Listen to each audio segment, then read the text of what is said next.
तो नमस्कार दोस्तों, कैसे हो आप लोग। आज एक बार फिर से इस नई वीडियो पे आपका स्वागत है। अगर पहली बार आए हो यार ना, तो लास्ट तक देखना ज़रूर, ठीक है। तो एक चीज़ और कहूँगा, अगर आपने पुरानी वीडियोस यानी कि यहाँ से पहले के पार्ट को अगर आप सभी ने नहीं देखा है तो ज़रूर देखिएगा, तभी आपको समझ में आएगा कि क्या हो रहा है आखिरकार इस कहानी में, ठीक है। तो ये पार्ट 2 है, जो इससे पहले वाली वीडियो आई थी वो पार्ट 1 था, ये इसी चैप्टर का, ठीक है। तो चलो अब स्टार्ट करते हैं। तो क्या होता है कि वहाँ पर ऑथर जो थे वो जो कुआं था उसके अंदर चले गए थे। अब उसके बाद क्या कह रहे हैं ऑथर, सुनो ध्यान से सुनना, ठीक है। इसके जो ये वाला चैप्टर का जो ये पार्ट है, ये वीडियो वाला पार्ट, ये बहुत ज़्यादा इंपॉर्टेंट है। तो इसमें जो ऑथर होते हैं वो थोड़ा सा नीचे पहुंचते हैं, यानी कि स्विमर तो अच्छे होते ही हैं, तो कुएं के नीचे जाते हैं और लगभग 30 फुट गहरा होता है। तो कोशिश करके नीचे तक जाते हैं, लेकिन देखते हैं कि उससे पहले, मतलब ऑथर पहले कूदे थे, उनको धकेले थे गुरुजी ने, ठीक है, टडम्बा ने। लेकिन जब वो नीचे पहुँचे होता तो देखा कि टडम्बा उनसे पहले ही नीचे पहुँच गए हैं, यानी कि स्पीड तो कुछ ज़्यादा ही तगड़ी थी।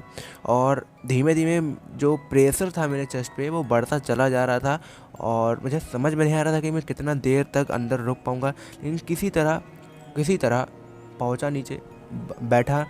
तभी जो टडम्बा हैं उन्होंने कुछ बबल्स अपने माउथ से निकालना स्टार्ट किए, तो मुझे लगा कि यार ये क्या कर रहे हैं। मुझे लगा खेल रहे हैं मेरे साथ, थोड़ा सा प्लेइंग कर रहे हैं मेरे साथ, ठीक है।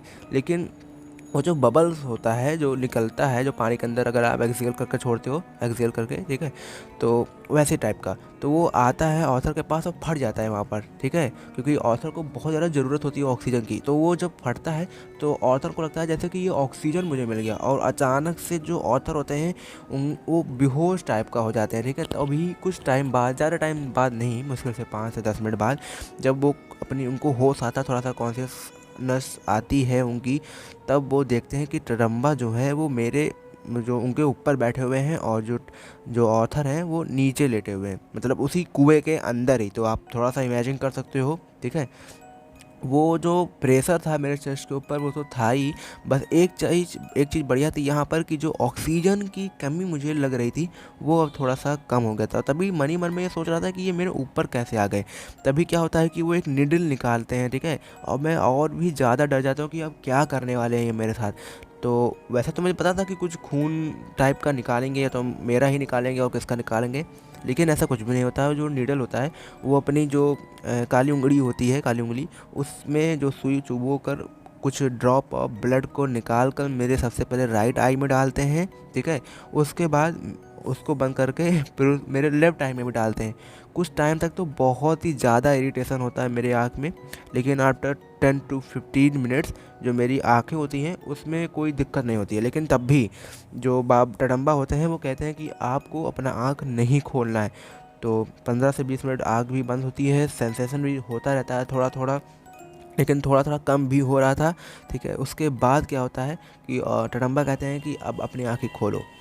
मैं अपनी आँखें तो खोलता हूँ, कोई इरिटेशन नहीं, कोई दर्द नहीं, लेकिन मुझे सारा चीज़ ब्लर दिखाई दे रहा था। मुझे कुछ, मतलब साफ दिखाई नहीं दे रहा था, सब कुछ ब्लर था। पानी के अंदर वैसे भी ठीक से कुछ दिखाई नहीं देता, और भी ज़्यादा ब्लर था, मतलब कुछ भी नहीं दिख रहा था। तभी टडम्बा कहते हैं कि घबराओ मत, थोड़ी देर रुको और उसके बाद आपको साफ दिखने लगेगा। अब जब मैं वहाँ से बाहर आता हूँ, टडम्बा मुझे बाहर लेकर आते हैं, क्योंकि मुझे तो अपनी आंखों से कुछ दिख नहीं रहा था, और लाकर मुझे बाहर ही लेटा देते हैं, ठीक है, लेज पे किनारे कुएं के। तभी जो, मतलब वो मैं पूछता हूँ कि क्या हो, तो अभी वो खुद ही बताने लगते हैं कि जो ये बबल्स था उसको मैंने पर्पसफुली क्रिएट किया था। उसमें ऐसी शक्ति थी कि वो तुम्हारे कॉन्शियसनेस को लूज़ करवा सके, और ये एक पार्ट है प्री एक्टिवेशन रिचुअल का, जिससे कि तुम्हारे अंदर वो एक्टिवेशन किया जा सके, जिससे कि वो 3 पावरफुल मंत्रास तुम्हारे शरीर के अंदर डाले जा सके ब्रेन सेल्स को एक्टिवेट करने के लिए। और जो ब्लड था, जो ड्रॉप मैंने तुम्हारे आँखों में डाला था, वो भी एक पावरफुल चीज़ था जो तुम्हारे अंदर के ब्रेन सेल्स को एक्टिवेट करने के लिए काफ़ी ज़्यादा हेल्प करेगा। उसके बाद अब मैं पूछता हूँ कि अब आगे क्या। लेकिन तभी यहाँ पर क्या होता है कि जैसे ही मैं पूछता हूँ अब आगे क्या होने वाला है, तभी जो टटम्बा होते हैं वो खड़े होते हैं अचानक से। वैसे तो बहुत प्लेफुल मूड में होते हैं, कोई भी गुस्सा उनको नहीं होता, लेकिन फिर भी मैं थोड़ा सा घबरा जाता हूँ कि क्या हुआ, बिना मेरे जवाब दिए इन्होंने खड़े हो गए। तभी वो आवाज़ देते हैं कि सिद्ध बाबा जी को कि क्या हुआ, काम हो गया जो तुम लाने गए थे, ले आए। और सिद्ध बाबा जी कहते हैं हाँ सब कुछ सही है। तभी वैसे तो मेरी आंखें खुली हुई नहीं थी, मैं किनारे लेटा हुआ था, बाकी सुन रहा था कि क्या हो रहा है।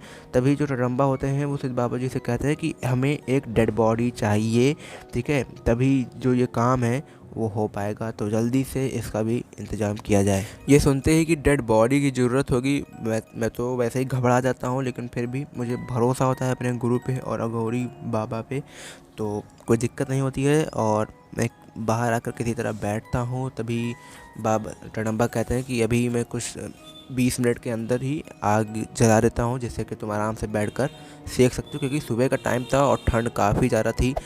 तो जो आग जल रही थी वो मुझे दिख रहा था, थोड़ा बहुत दिख रहा था, लेकिन फिर भी बहुत साफ विजन मेरा नहीं था, एकदम ब्लरी टाइप का था, ठीक है।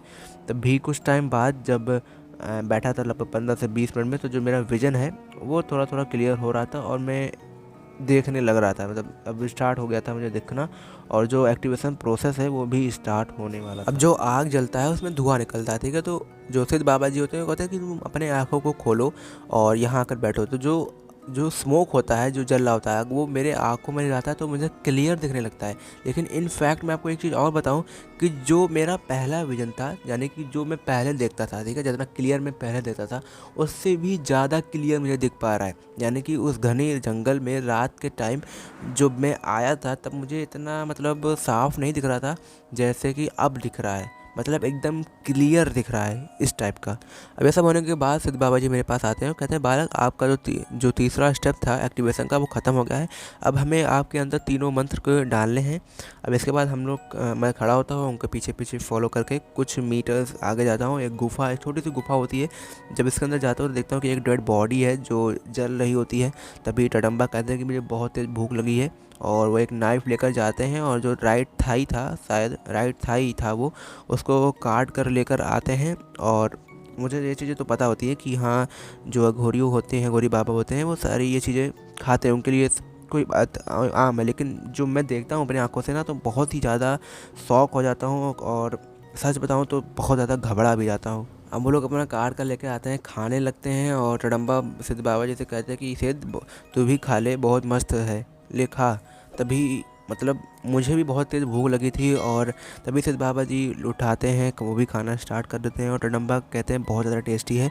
और तभी मुझे भी देखते हैं दोनों ही, वो कहते हैं कि तुम्हें भी खाना है, तो बिल्कुल, मतलब मजाक कर रहे होते हैं, लेकिन उस टाइम मुझे सीरियस लगता है, तो मैं कहता हूँ कि नहीं, मैं सब नहीं खाता। तभी वो कहते हैं टडम्बा जी कि बालक, मुझे पता है कि तुम नहीं खाते हो, तो इसीलिए तुम वेट करो, मैं तुम्हारे लिए अंदर से कुछ लेकर आता हूँ। और तभी वो अंदर जाते हैं, तभी वो जंगल में जाते हैं और एक बड़ा सा वाटरमेलन, मतलब वाइल्ड वाटरमेलन लेकर आते हैं, और अपने ही हाथों से उसका आधा भाग करके आधा मुझे दे देते हैं और आधा अपना लोग खा लेते हैं।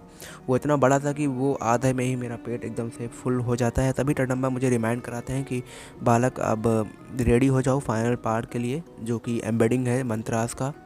टडम्बा जी बहुत ज़्यादा हड़बड़ी में रहते हैं, और मैं तभी सब जल्दी फटाफट रख कर हाथ पैर धो के पानी पीकर तैयार हो जाता हूँ। और जो सिद्ध बाबा जी होते हैं वो फिर से एक बार कुआं में छलांग लगाते हैं, नहा कर वापस आते हैं, कुछ ऐस लेकर आते हैं जो मेरे सर पर लगाते हैं, और कुछ अपने हाथ पे रखते हैं, और कहते हैं कि उछालो, ये राख उछालो। तो उसको मैं हवा में उछालता हूँ। तभी क्या होता है कि आप भी कोई भी चीज़ उछालोगे तो उसको नीचे आनी चाहिए, लेकिन वो क्या होता है कि जो टडम्बा जी होते हैं कुछ मंत्र स्टार्ट करते हैं बोलना खूब तेज़ी से, मुझे कुछ समझ में नहीं आता कि क्या बोल रहे होते हैं, लेकिन फिर भी वो मंत्र बोलते चले जा रहे थे, और जो राख होता है वो हवा में फ्लोट करने लगता है। मतलब बहुत ही ज़्यादा अजीब दिख रहा था मेरे सामने कि ये क्या हो रहा है। आप भी लोग भरोसा नहीं कर रहे होंगे, लेकिन ये जो भी हो रहा है मेरे आंखों के सामने हो रहा है, तो अब कैसे झूठ बोलूँ आपसे। तो ये सारी चीज़ें हवा में उड़ी रही होती है, तभी जो कुछ मंत्र टाइप के, वो जो फ्लोट होते होते कुछ मंत्र टाइप के बनने लगते हैं। और सिद्ध बाबा जी कहते हैं कि तुम्हें ये मंत्रास दिख रहे हैं? मैं कहता हूँ हाँ, बहुत ज़्यादा क्लियरली दिख रहे हैं। कुछ संस्कृत मंत्र होते हैं, तो वो कहते हैं कि इसको तुम पाठ करना स्टार्ट करो, और मैं बोलना स्टार्ट करता हूँ। और वो भी जो टडम्बा जी होते हैं वो भी अपना कोई मंत्र जो होता है वो बोलते रहते हैं, रुकते नहीं हैं। और मैं जो अपना मंत्र होता है वो भी बोलने स्टार्ट करता हूँ, बोलते रहता हूँ। तभी कुछ टाइम बाद जो अगली रात जहाँ पर कुकीला मेरे शरीर के अंदर घुसा था स्पाइनल कॉर्ड के बाद, वहाँ पर कुछ हीटिंग टाइप का और सेंसेशन टाइप का होना स्टार्ट कर देता है। मैं थोड़ा सा घबरा भी जाता हूँ, और थोड़ा सा अजीब सा भी लग रहा होता है कि क्या हो रहा है, लेकिन फिर भी जो बाबा जी होते हैं वो कहते हैं कि तुम्हें मंत्रास बोलते रहने हैं। जो रडम्बा होते हैं कुछ टाइम बाद, लगभग 15 से 20 मिनट बाद, वो जो मंत्रास होते हैं वो धीमे धीमे कम हो करना स्टार्ट करते हैं, जैसे कि लग रहा होता है कि हाँ मंत्रास अब ख़त्म हो रहे हैं जैसे कि, ठीक है। तो उस टाइप का कुछ हो रहा होता है और धीमे धीमे अपना वॉल्यूम करके वो फिर कहते हैं कि हो गया काम। जो सिद्ध बाबा जी होते हैं, रडम्बा होते हैं, वो गले मिलते हैं और हर हर शंभू कहते हैं। उसके बाद कहते हैं मुझे कि बालक, तीनों मंत्रास आपके अंदर घुस गए हैं, कार्य समाप्त हो गया है, अब जाओ अपने गुरु के पास। और यहीं पर जो ये चैप्टर 7 है वो ख़त्म हो जाता है और चैप्टर 8 अगले वीडियो में हम लोग। तो अगर वीडियो पसंद आया तो लाइक ज़रूर करना, अपने दोस्तों के साथ शेयर करो जो भी इस टॉपिक पर इंटरेस्टेड है, ठीक है। चैनल पे पहली बार हो तो सब्सक्राइब कर दो, क्योंकि यहाँ पर स्पिरिचुअल रिलेटेड समरी आपको मिलती रहेंगी। आज अभी अघोरी चल रहा है, जब अघोरी ख़त्म हो जाएगा तो मेरा प्लान है भगवत गीता को आपको बताने का, उनकी